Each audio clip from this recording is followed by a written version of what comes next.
नमस्कार दोस्तों, welcome to JMS classes. आज हम लोग बहुभुज बेसिक से पूरे हाई लेवल तक कंप्लीट करने वाले हैं दोस्तों। तो आइए देखते हैं बहुभुज को। तो सबसे पहले बहुभुज कहते किसे हैं? तो कुछ सरल रेखाखंडों से बने बंद सरल ज्यामितीय आकृति को बहुभुज कहते हैं। तो सबसे पहले आपको ये देखना है, इसमें दो बातें कही गई है। पहली बात ये कि दोस्तों सरल रेखाखंड, और दूसरी बात ये कहा गया है कि बंद सरल ज्यामितीय आकृति, सरल ज्यामितीय आकृति। सबसे पहले हम इन दो चीज़ों को समझ लेते हैं। तो सबसे पहले आप देखिए कि रेखाखंड क्या होता है, तो इस चीज़ को समझना जरूरी है। तो देखिए, जो दोनों ओर अनंत दूरी तक जा सके, जिसमें एरो लगा हुआ होगा आगे भी और पीछे भी, तो उसे हम लोग कहते हैं रेखा। इसे क्या कहते हैं? रेखा, यानी इंग्लिश में बोला जाता है इसको लाइन। ओके जो देखिए एक और कोई प्रारंभिक बिंदु से चल करके एक और अनंत दूरी तक जा सके, उसे हम लोग कहते हैं किरण। क्या बोलते हैं? किरण। इसको बोला जाता है किरण, यानी रे। उसके बाद देखिए, अब यहाँ पर जिसका कि एक प्रारंभिक बिंदु और यानी इनिशियल पॉइंट और फाइनल पॉइंट होता है, प्रारंभिक बिंदु और एक अंतिम बिंदु होता है, ये ए और बी, उसे हम लोग कहते हैं रेखाखंड। इसे क्या कहते हैं? रेखाखंड। कहने का मतलब line segment, line segment. Okay, तो यहाँ तक समझ में आ गया कि रेखाखंड किसे कहते हैं। तो अब देखिए, रेखा के अंदर भी यहाँ पर हम दे सकते हैं ए और बी। इस रेखा का जो रेखाखंड कौन सा हो जाएगा? A B. क्या हो जाएगा? A B. तो अब यहाँ से आगे बढ़िए। अब सरल ज्यामितीय आकृति को, सरल ज्यामितीय आकृति को समझने से पहले हम लोग पहले ये चीज़ को देखते हैं। तो देखिए, बहुभुज होने के लिए क्या क्या शर्तें हैं? कुछ सरल यानी रेखाखंडों से बने बंद सरल ज्यामितीय आकृति को हम लोग बहुभुज कहते हैं। जैसे आप ले लीजिए यहाँ से, जैसे ये देखिए त्रिभुज, यानी तीन भुजाओं से मिलकर बना है त्रिभुज। तो ये देखिए तीन रेखाखंडों से मिलकर बना है और ये बंद भी है, तो इसको हम लोग बहुभुज कहेंगे। क्या कहेंगे? बहुभुज। जैसे अब ले लीजिए यहाँ से चतुर्भुज, ये चार रेखाखंडों से मिलकर के बना है और ये बंद भी है, तो इसे हम लोग बहुभुज कहेंगे। अब यहाँ से हम लोग ले लेते हैं पंचभुज। क्या ले लेते हैं? पंचभुज। तो आप देखिए, ये पांच रेखाखंडों से मिलकर बना हुआ है और बंद भी है, तो इसे हम लोग बहुभुज कहेंगे। तो क्या अब यहाँ से आप बताइए, क्या वृत्त एक बहुभुज है? क्या वृत्त एक बहुभुज है? तो ये बहुभुज नहीं है सर। अब क्यों नहीं है सर? क्योंकि ये रेखाखंड से नहीं बना है, ये रेखाखंड से नहीं बना है, इसलिए ये बहुभुज नहीं है। अब आप दूसरा चीज़ बताइए कि क्या ये इसमें भी चार ठो रेखाखंड है, 1 2 3 4 रेखाखंड है, तो क्या ये एक बहुभुज है? तो नहीं है सर। क्यों? क्योंकि ये चार रेखाखंडों से बना है, बंद नहीं है। अब बंद कर देंगे तब ये होगा जो है बहुभुज, ऐसे इसको बहुभुज नहीं कहेंगे। अब देखिए, जो भी रेखा यानी कि बहुभुज जिस रेखाखंडों से मिलकर बनी होती है, उसे हम लोग उस बहुभुज की भुजा कहते हैं। क्या कहते हैं? और भुजा के आधार पर बहुभुज का नामकरण किया जाता है। जैसे आप देखिए, इसमें कितना भुजा, इसमें 3 रेखाखंड है या 3 भुजा है, तो इसको हम लोग कहेंगे क्या? त्रिभुज। इसको क्या कहेंगे? त्रिभुज, ट्रायंगल। जैसे इसमें चार रेखाखंड या 4 भुजा है, तो उसे हम लोग कहेंगे चतुर्भुज। पंचभुज, जिसमें 6 ठो भुजा रहेगा तो उसको क्या बोलेंगे? षष्ठभुज। जिसमें 7 भुजा रहेगा उसे हम लोग क्या बोलेंगे? जो है अष्टभुज। ऐसे अब हम लोग देखते हैं, आकृति जो होता है, सरल ज्यामितीय आकृति या आकृति जो होता है, वो 2 प्रकार के होते हैं। आकृति कितने प्रकार के होते हैं? तो 2 प्रकार के होते हैं। तो यहाँ से आकृति की अगर हम लोग बात करेंगे, ज्यामितीय आकृति, तो वो 2 प्रकार के होता है। एक होता है सरल यानी प्लेन, दूसरा होता है ठोस यानी सॉलिड। क्या होता है? ठोस, सॉलिड। कहने का मतलब ये क्या है? सरल आकृति का, सरल ज्यामितीय आकृति का क्या है? प्लेन ज्योमेट्रिकल फिगर, उसे कहेंगे जिसको हम किसी तल पे समा सकते हैं, उसे हम लोग सरल ज्यामितीय आकृति कहेंगे। जैसे हम यहाँ पर लिखे त्रिभुज, ठीक है, और यानी कहने का मतलब जिसका आयतन जीरो होता है, आयतन जीरो, आप उसे उठा नहीं सकते हैं, लिफ्ट नहीं कर सकते हैं उसे, ठीक है, वो कोई वस्तु नहीं है, उसे आप किसी तल पे समा दिए, यानी कहीं से भी लाइन खींच दिए, ठीक है, वो सिर्फ एक आकार के रूप में आएगा। जैसे त्रिभुज, इसे हम यहाँ पर समा दिए तो ये कहलाएगा मेरा क्या, सरल ज्यामितीय आकृति। जैसे चतुर्भुज, तो इसे हम यहाँ पर जो है समा दिए हैं, तो इसे हम लोग कहेंगे सरल ज्यामितीय आकृति। अब ठोस, इसका जो आयतन होगा, इसका आयतन क्या होगा, इसका आयतन शून्य के बराबर में होगा। अब यहाँ से ले लेते हैं ठोस ज्योमेट्रिकल फिगर क्या, यानी कि सॉलिड ज्योमेट्रिकल फिगर क्या होता है, तो इसे हम लोग को उठा सकते हैं, वो कोई ना कोई आकार का, यानी आकार तो होता है लेकिन उसका आयतन भी होता है, आयतन भी होता है। जैसे आप ले लीजिए यहाँ पे क्या, घन, घनाभ, शंकु, ठीक है, बेलन, ये सब जितना भी आप ये सब फिगर हुआ, ये सब क्या होगा, ये सब ठोस ज्यामितीय आकृति होगा। ओके, ये हो गया घन, हो गया यहाँ से शंकु ले लीजिए, ये सब ठोस फिगर में आएगा। तो यहाँ से क्लियर है कि ज्यामितीय आकृति जो होते हैं वो दो प्रकार के होते हैं। वो कौन होता है, एक होता है सरल, दूसरा होता है ठोस। अब यहाँ से आइए कुछ चीज़ों को आगे और हम लोग समझते हैं।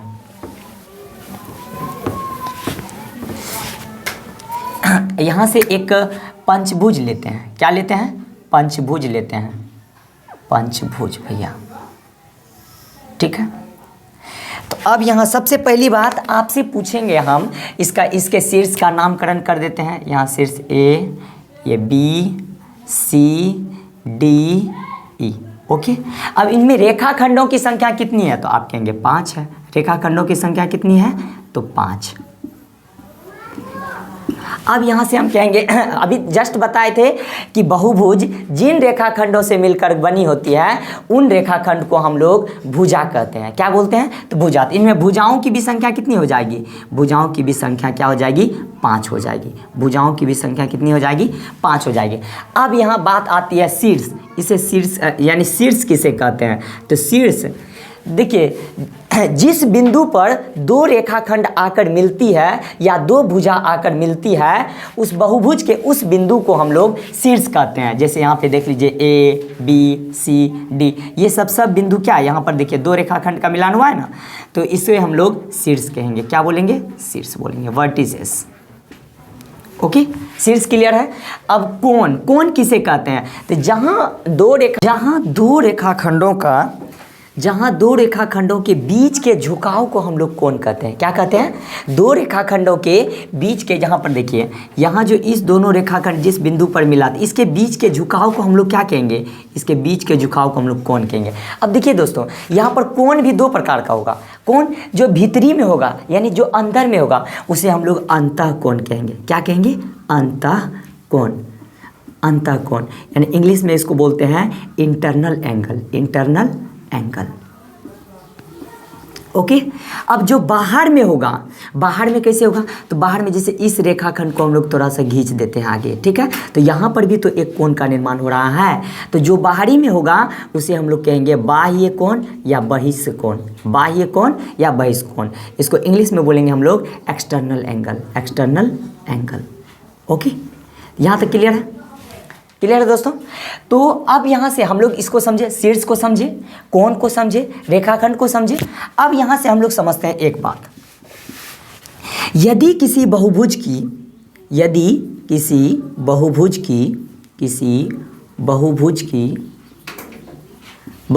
की भुजाओं की संख्या, भैया ध्यान दीजिएगा थोड़ा, भुजाओं की संख्या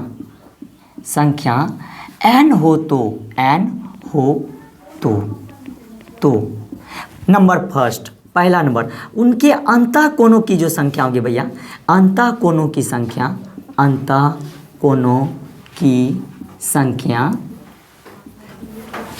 दूसरा नंबर बाह्य कोणों की संख्या।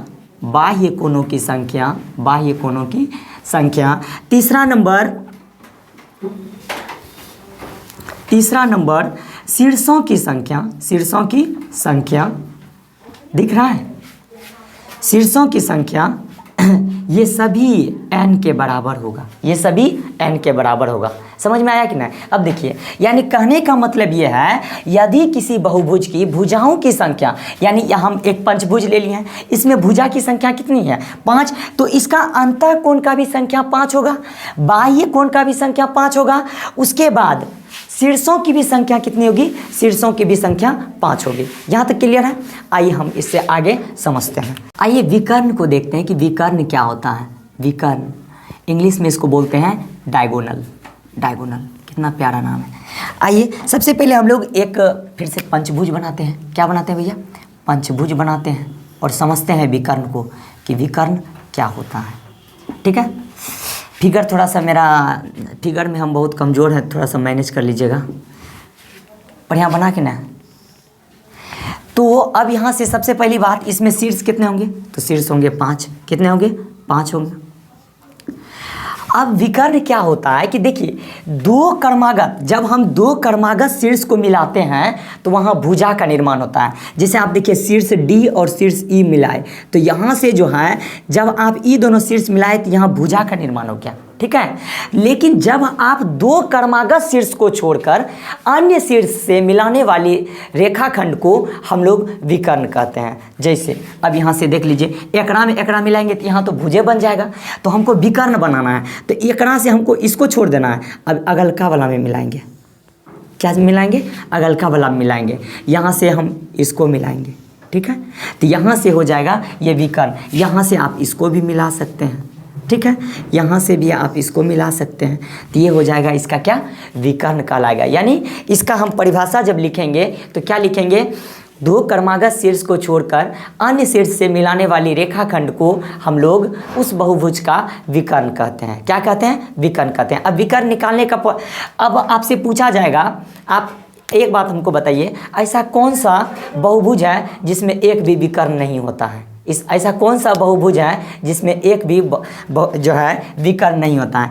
तो आप कहेंगे त्रिभुज। क्या? त्रिभुज। देखिए, इसमें अगर हम दो कर्मागत शीर्ष को छोड़, यहाँ शीर्ष को छोड़ ही नहीं सकते हैं, इससे आप इसको मिलाइएगा तो यहाँ भुजा का निर्माण हो जाएगा, इससे आप इसको मिलाइएगा तो यहाँ भुजा का निर्माण हो जाएगा, तो यहाँ विकर्ण नहीं बनेगा। तो त्रिभुज एक ऐसा बहुभुज है। और दूसरी बात आपको हम बताए थे कि किसी भी बहुभुज का निर्माण होने के लिए कम से कम 3 भुजाओं का होना आवश्यक है। कम से कम 3 भुजा का।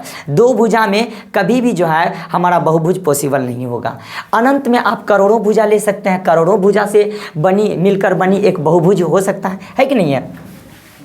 तो यहाँ से अब आपसे पूछेंगे कि चतुर्भुज में, एक चतुर्भुज में कितने बहुभुज यानी कि कितने विकर्ण होते हैं? तो आप कहेंगे सर 2 विकर्ण होते हैं। कितने विकर्ण होते हैं? 2 विकर्ण होते हैं।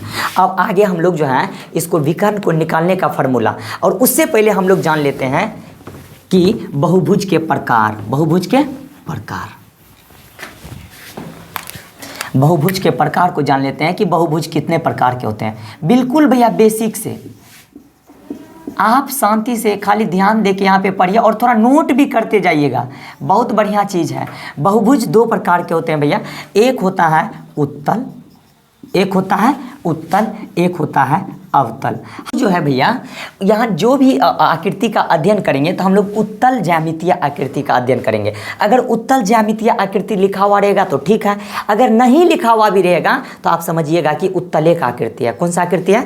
तो इंग्लिश में इसको हम लोग कहते हैं कॉन्वेक्स, कॉन्वेक्स, और इसे कहते हैं हम लोग कनकेव। कॉनकेव धसल रहता है ना, गुफा टाइप का, तो इसको हम लोग कहते हैं कनकेव। उसमें आप लोग लेंस पढ़ते होंगे, उत्तल लेंस, अवतल लेंस।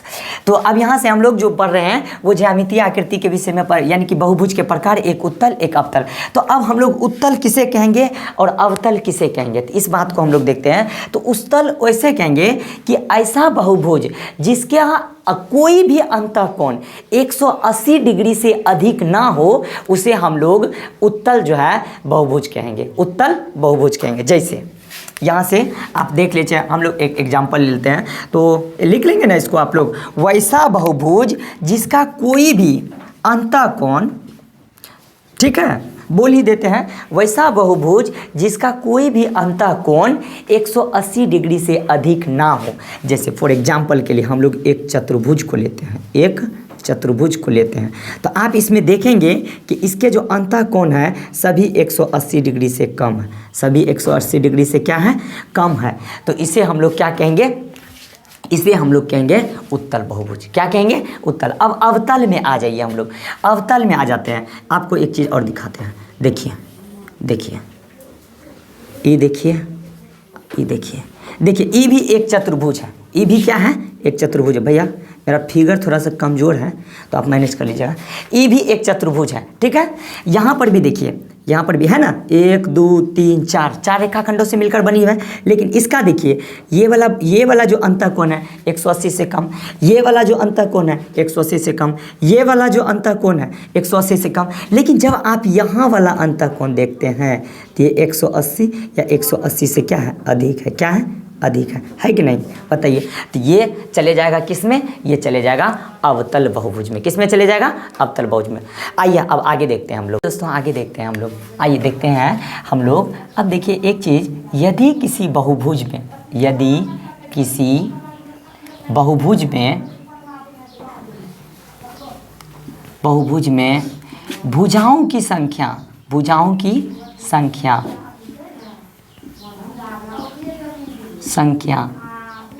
n हो तो, भैया n हो तो, यदि किसी बहुभुज में भुजाओं की संख्या n हो तो यहाँ पर देखिएगा, पहली बात उसका जो अंतःकोणों की संख्या होगी, अंतःकोणों की माप, संख्या नहीं, अंतःकोणों की जो माप होगी वो n-2 इंटू 180 डिग्री के बराबर होगा, 180 डिग्री के बराबर होगा। अब उनका जो बाह्य कोणों का माप होगा, बाह्य कोणों का माप होगा वो किसी भी बहुभुज का बाह्य कोण का माप जो होता है वो 360 डिग्री के बराबर होता है। किसके बराबर होता है, 360 डिग्री के बराबर में होता है, चाहे कोई भी बहुभुज हो, ठीक है। अब यहाँ से हम लोग आगे देखते हैं।